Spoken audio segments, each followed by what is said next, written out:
Puji Tuhan, mari angkat dua-dua tangan ke sorga.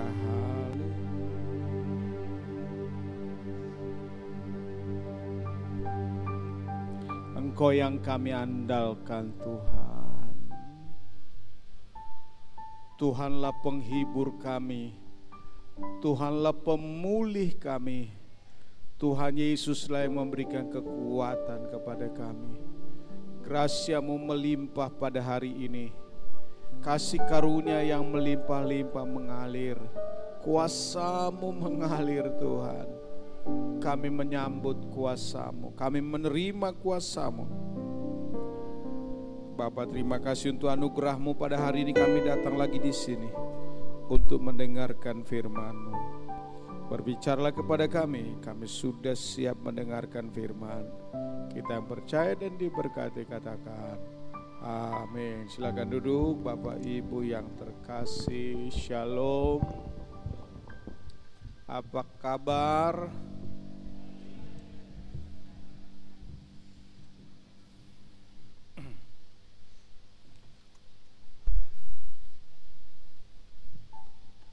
Markus pasalnya yang ke-11, ayatnya yang ke-20 sampai ayat yang ke-26.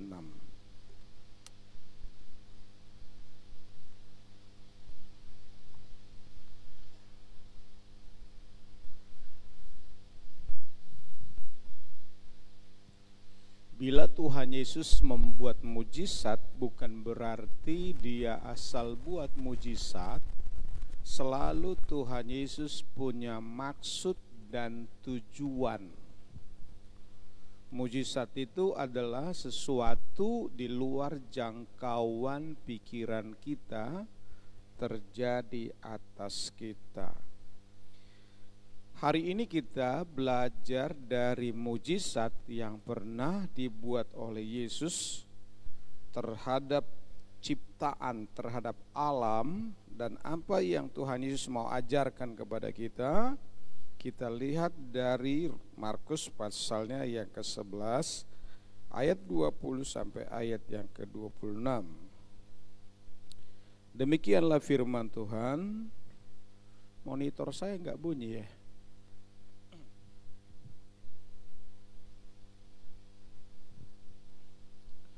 Pagi-pagi benar ketika Yesus dan murid-muridnya lewat, mereka melihat pohon ara tadi sudah kering sampai ke akar-akarnya. Maka teringatlah Petrus akan apa yang telah terjadi. Lalu ia berkata kepada Yesus, "Rabi, lihatlah, pohon ara yang kau kutuk itu sudah kering." Yesus menjawab mereka, "Percayalah kepada Allah. Aku berkata kepadamu, sesungguhnya barang siapa berkata kepada gunung ini, beranjaklah dan tercampaklah ke dalam laut, asal tidak bimbang hatinya, tetapi percaya bahwa apa yang dikatakannya itu akan terjadi, maka hal itu akan terjadi baginya. Karena itu aku berkata kepadamu, apa saja yang kamu minta dan doakan, percayalah bahwa kamu telah menerimanya, maka hal itu akan diberikan kepadamu. Dan jika kamu berdiri untuk berdoa, ampunilah dulu sekiranya ada barang sesuatu dalam hatimu terhadap seseorang, supaya juga Bapamu yang di sorga mengampuni kesalahan-kesalahanmu.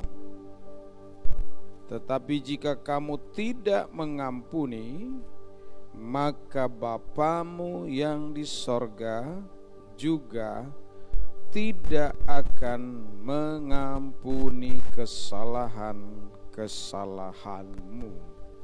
Sampai sekian jauh pembacaan Alkitab pada hari ini. Kita belajar tentang Yesus punya maksud tujuan memberi pelajaran kepada kita, di mana ia pernah mengutuk pohon ara. Ayat 20 perhatikan. Pagi-pagi ketika Yesus dan murid-muridnya lewat, mereka melihat pohon ara tadi sudah kering sampai ke akar-akarnya. Mana peristiwanya itu? Ayat yang ke-12. Dalam ayat 12 kita lihat bersama-sama, keesokan harinya sesudah Yesus dan ke-12 muridnya meninggalkan Betania, Yesus merasa lapar, dan dari jauh ia melihat pohon ara yang sudah berdaun. Ia mendekatinya untuk melihat kalau ia mendapat apa-apa pada pohon itu.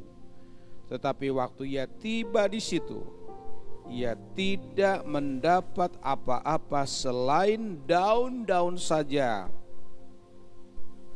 sebab memang bukan musim buah ara.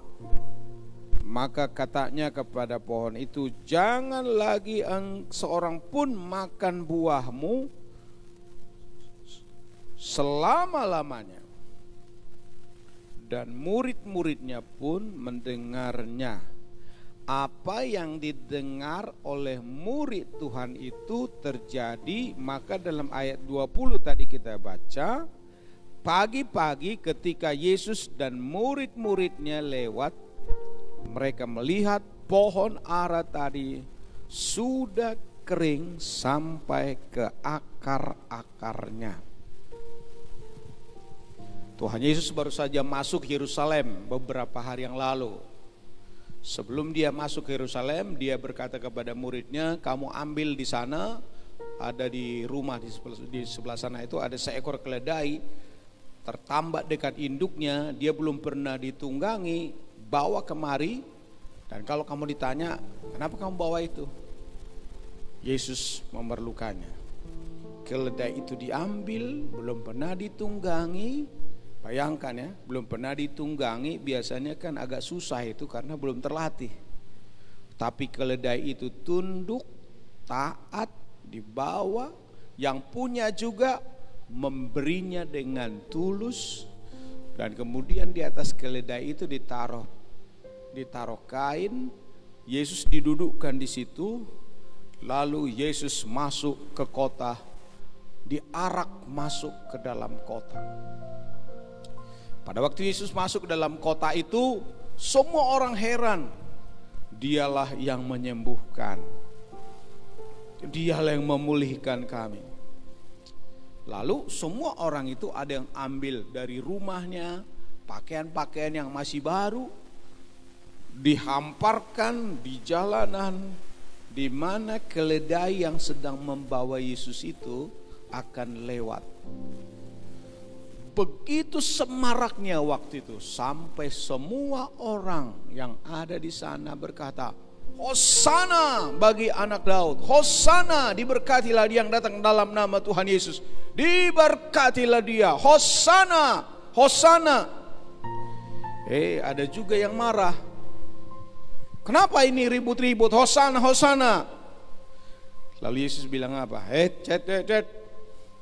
Kalau kamu larang itu anak-anak untuk bersorak-sorai, batu-batu ini juga bisa dipakai untuk memuliakan Allah. Nah, sesudah terjadi peristiwa itu, maka Alkitab juga mencatat pada kita, Yesus masuk ke dalam bait Allah, masuk ke dalam rumah Tuhan, masuk dalam gereja. Di dalam rumah Tuhan itu dilihatnya ada orang yang sedang berjualan. Ada yang tukar menukar uang. Dan di sana Tuhan Yesus mulai pandang kiri kanan. Ini makin kaya, ini menindas yang lain. Ini cari untung, ini cari ketenaran. Lalu diambilnya cemeti, dia ambil pemecut. Dia lihat di sana ada kambing domba, dipukulnya sampai kambing domba itu lari entah kemana.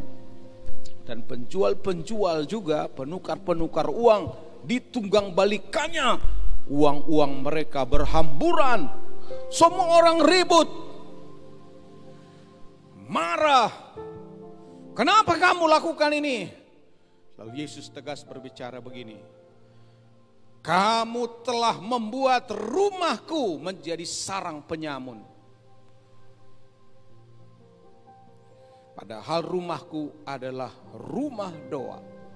Di sisi lain Tuhan Yesus bilang begini, rombak bait Allah ini, maka dalam 3 hari aku akan dirikan kembali. Yesus mau sampaikan apa? Tadinya rumah ini hanya rumah doa. Tadinya rumah ini rumah kesembuhan, rumah damai sejahtera, rumah kebahagiaan. Tapi sekarang sudah menjadi rumah kesombongan, rumah mementingkan diri sendiri, rumah yang saling menindas. Rombak semua ini. Ini bait Allah tidak ada gunanya. Rombak bait Allah ini. Maka dalam 3 hari aku akan bangunkan kembali. Yang dimaksud oleh Tuhan Yesus bukan bait Allah yang dibuat dari batu-batu itu. Tapi yang dimaksud oleh Yesus adalah dirinya sendiri. Bahwa Yesus akan mati di kayu salib. Dan dia bangkit pada hari yang ketiga. Siapa yang percaya kepada Tuhan Yesus, dia akan mendapat damai sejahtera. Dia akan mendapat kesembuhan. Dia akan mendapat kebahagiaan. Bait Allah ini yang didirikan oleh Salomo akan hancur. Dan benar, tahun 70 sampai 71 Jenderal Titus, Jenderal Romawi, menghancurkan bait Allah itu. Dan tidak ada satu batu pun yang ada di sana. Kemudian dibangun lagi batu itu. Dan terbangun bait Allah. Dan sampai sekarang saya mau sampaikan pada saudara, bait Allah itu menjadi perebutan beberapa agama. Agama Yahudi, Islam, dan Kristen. Dan selalu tidak ada damai. Dan di mana ada damai, damai itu yang sempurna hanya ada pada satu nama, yaitu bait Allah sesungguhnya, yaitu Tuhan Yesus Kristus. Berikan tepuk tangan.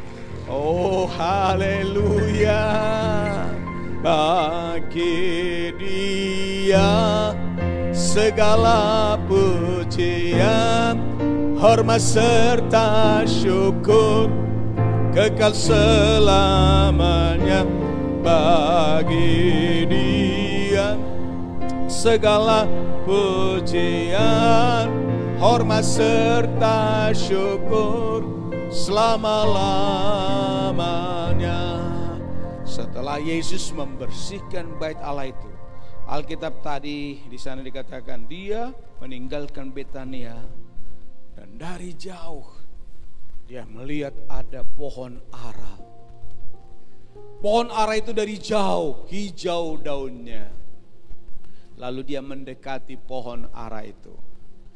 Pada waktu dia dekati ternyata tidak ada buah. Lalu dia mulai katakan, mulai dari sekarang tidak ada lagi memakan buahmu. Dan murid-murid semuanya mendengar itu. Yang baru saja kita baca pagi-pagi ketika murid-muridnya lewat, mereka melihat pohon ara tadi sudah kering sampai ke akar-akarnya. Maka teringatlah Petrus akan apa yang telah terjadi. Lalu ia berkata kepada Yesus, Guru, Rabi, pohon ara yang kau kutuk itu sudah kering. Apa kata Yesus? Percayalah kepada Allah. Apa maksudnya pertanyaan murid ini, dan apa juga maksud tujuan Yesus berkata percayalah kepada Allah? Muridnya mulai ingat, kemarin Yesus berkata, jangan ada lagi memakan buahmu selama-lamanya. Artinya terkutuk selama-lamanya. Dan murid berkata, menyaksikan dengan sungguh-sungguh, Tuhan, Guru, lihat pohon yang kau kutuk itu sudah kering. Yesus tidak bilang begini, oh ya, tidak. Tapi Yesus bilang begini, kamu percayalah kepada Allah, bahwa Yesus Kristus Tuhan, dialah Allah. Dialah Tuhan yang berkuasa atas alam ini. Jika firman yang keluar dari mulut Allah itu ada di depan murid-murid Tuhan Yesus, dan ketika murid-murid Yesus bertanya, Tuhan, Guru, lihat pohon yang kau kutuk itu sudah kering sampai ke akar-akarnya. Dan Yesus berkata, percayalah kepada Allah. Apa maksud Yesus? Hanya Allah yang bisa berkata satu kata, dan satu kata itu terjadi. Apa yang diucapkan Allah, jadilah maka jadi. Apa yang diucapkan oleh Allah, terkutuk maka terkutuk. Dan Yesus yang mengucapkan itu artinya apa? Percayalah kepada Allah, bahwa yang berkata kepada pohon ara itu, kamu tidak berbuah lagi, ialah Yesus Kristus. Yesus Kristus adalah Allah. Yesus Kristus adalah Tuhan. Yesus Kristus adalah pencipta langit dan bumi. Di bawah kolong langit ini aku percaya Yesus adalah Allah. Orang bisa berkata Yesus bukan Allah, tetapi aku berkata hari ini Yesus adalah Allah. Dialah Tuhan, pencipta langit dan bumi. Dialah firman yang menjadikan segalanya. Orang bisa berkata, mana Allah itu Yesus. Thomas pernah berkata sesudah Yesus bangkit dari antara orang mati, Thomas, engkau tidak percaya kepada apa kata orang ini yang sudah melihat kebangkitan. Tapi sekarang Thomas, akulah ini. Taruh tanganmu pada bekas lubang paku pada tanganku ini. Taruh tanganmu pada bekas tombak pada dadaku. Taruh tanganmu pada lubang paku pada kakiku. Masih ada bekas itu. Yesus tidak menghapuskan bekas itu.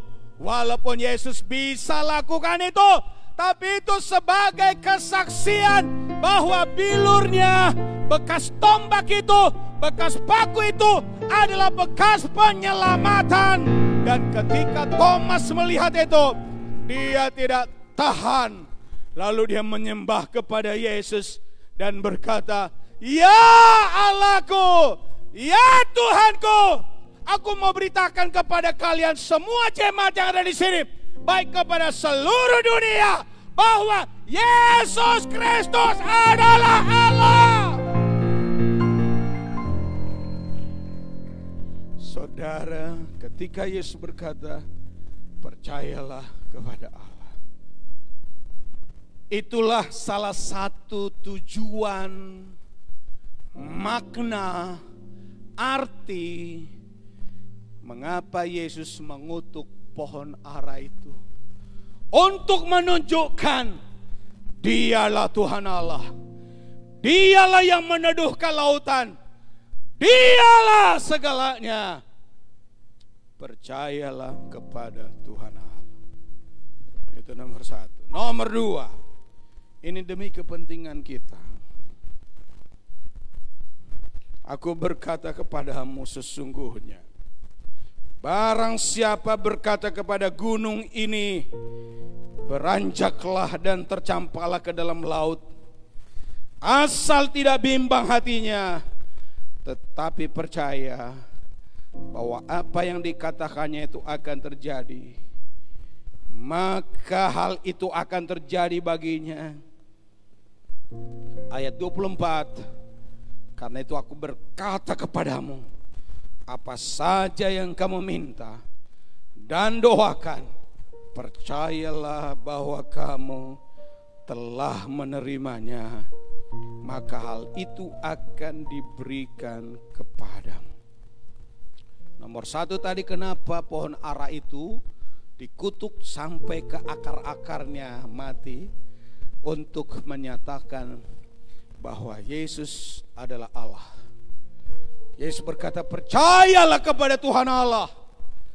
Allah lah Yesus itu yang mengutuk pohon ara itu. Nomor dua sekarang, untuk menyatakan kepada kita bahwa orang yang percaya, haleluya, orang yang percaya kepada Yesus, perkataan yang keluar dari hati orang percaya dapat menjadi kenyataan. Waktu itu Tuhan Yesus berdiri di Bukit Zaitun, dan dari sana bisa memandang laut yang bergelombang yang pernah diseberangi oleh orang Israel keluar dari Mesir menuju ke Kanaan. Yesus bisa memandang ke laut itu, bahwa laut itu tersambung dengan laut yang dekat Mesir, dan itu pernah dialami oleh Musa dan orang Israel. Mereka mengalami mujizat bahwa Allah yang beserta dengan Musa telah membelah lautan itu. Orang Israel yang dikejar dari belakang oleh orang Mesir, di depan mereka ada laut, di samping kiri mereka laut.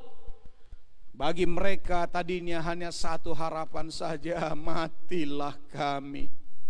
Jika di Mesir kami akan mati. Sekarang betapa kejamnya Musa yang membawa kami keluar dari Mesir. Kami akan mati. Tetapi ketika mereka mengeluh, Tuhan Allah suruh Musa, angkat tongkatmu. Tongkat yang menyatakan kehadiran Tuhan Allah.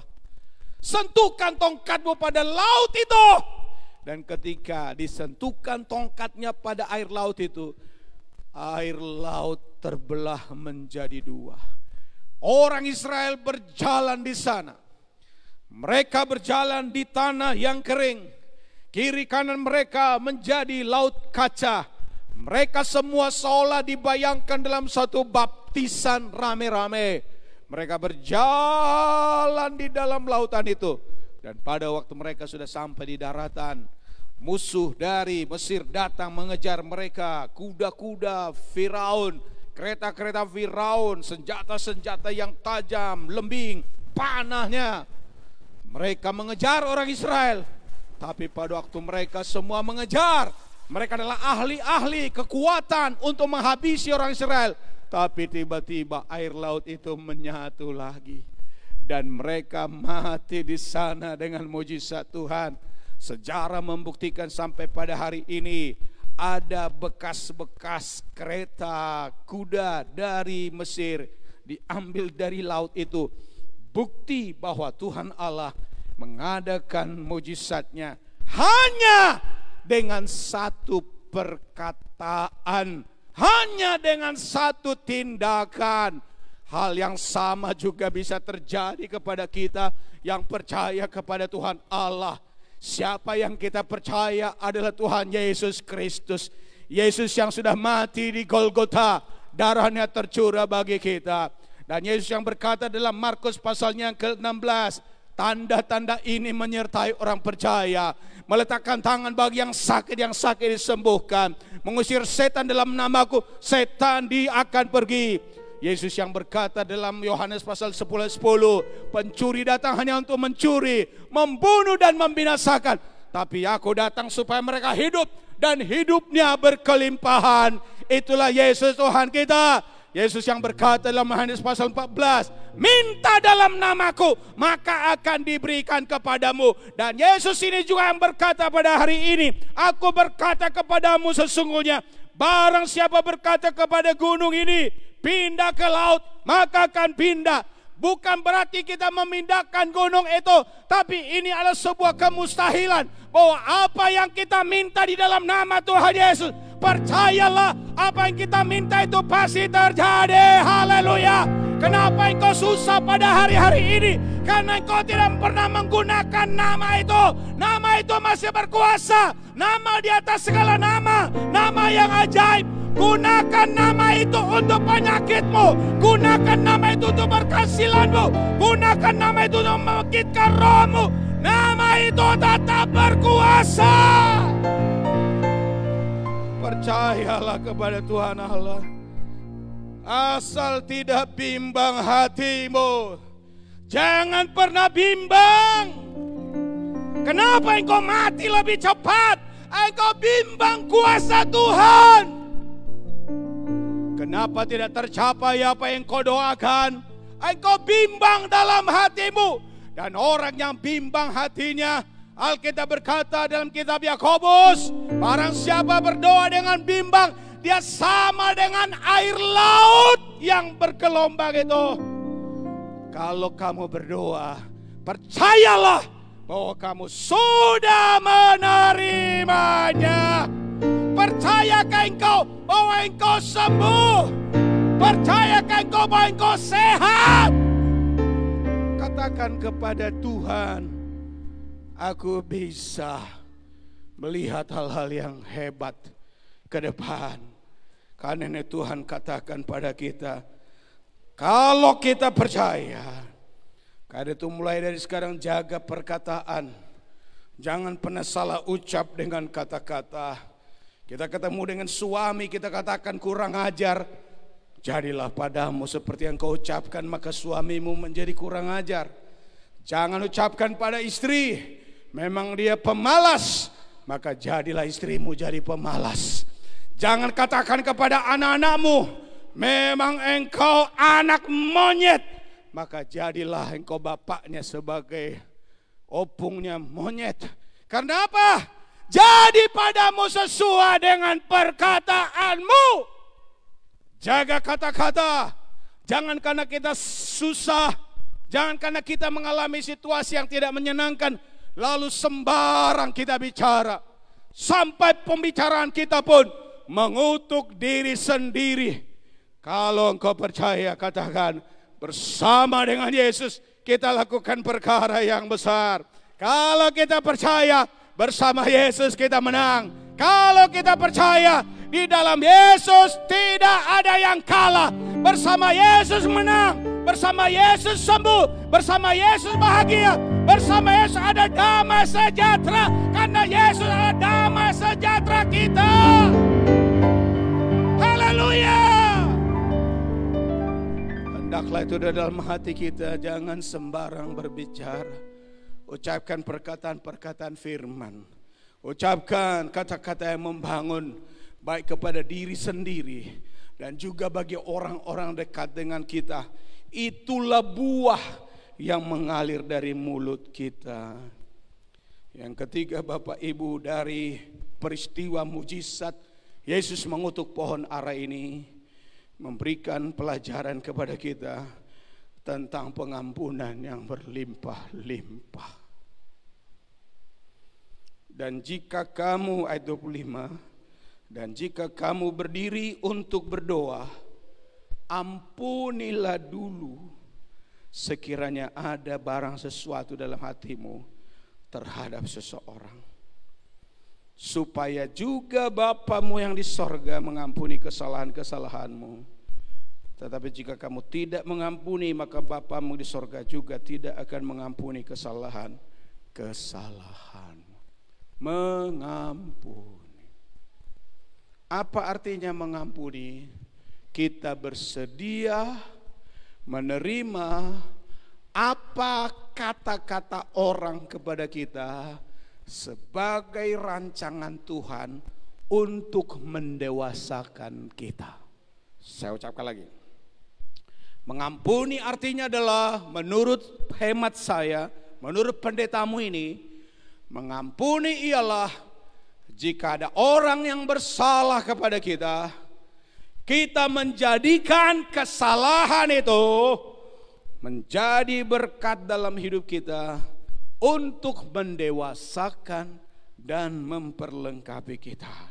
Kita berani berkata seperti ini, Tuhan terima kasih, dia marah-marah kepadaku, dia mencaci maki aku, dia menyalah-nyalahkan aku, dia menjolimi aku, adalah atas seizin Tuhan, karena tidak ada sesuatu dalam bumi ini yang terjadi tanpa seizin Tuhan. Kalau dia mencaci maki aku, kalau dia menyalahkan aku, kalau dia juga menyatakan kata-kata yang tidak benar terhadap aku terima semuanya itu sebagai cara Tuhan mendewasakan aku. Oleh karena kita terima itu sebagai sesuatu yang mendewasakan kita, maka kita akan bersyukur. Amin. Jadilah kita menjadi orang yang percaya kepada Tuhan Yesus sebagai Tuhan Allah. Nomor 2, berdoalah dengan sungguh-sungguh apa yang kita minta, jangan salah kata. Dan nomor 3, tetaplah alirkan pengampunan, karena hidup ini adalah sementara. Kita berdiri bersama-sama. Hidup ini